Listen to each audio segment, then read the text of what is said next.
لەگەڵ دادگای فیدراڵیا قسەم کردووە کە بڕیار وایە ئەمڕۆ ئەمرە وەلایەکە دەربکرێت سەبارەت بە ناردنی موچەی مانگی 5 موچەخۆران یاریمی کوردستان و هەڵواشانەوەی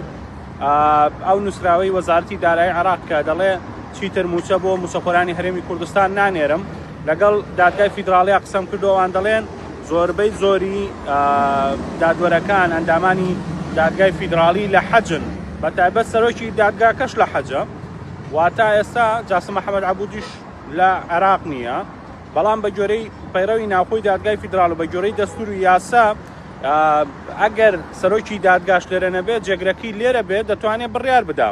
من لەگەڵ فەرمانبەرێک لە دادگای فیدراڵیا قسەم کرد کە ئاستی باڵای هەیە لە دادگا، وتم چۆن دەبێ ئەو کارە، یعنی چۆن دەبێ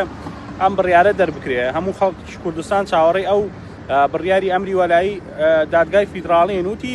یەک چارەسەر هەیە، ئەویش لە ڕێگەی ئۆنلاینەوە ئەگەر کۆبنەوەیشی گشتی بکەن لەگەڵ هەموو ئەندامانی دەستەی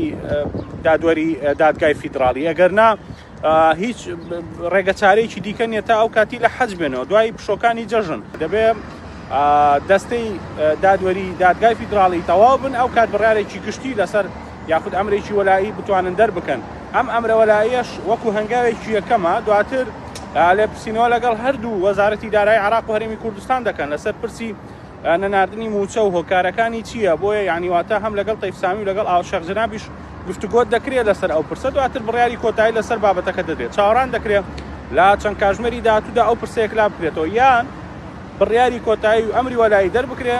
یان نەتوانرێ هیچ شتێک بکرێ و موچەی موچەخۆرانی هەرێمی کوردستان بۆ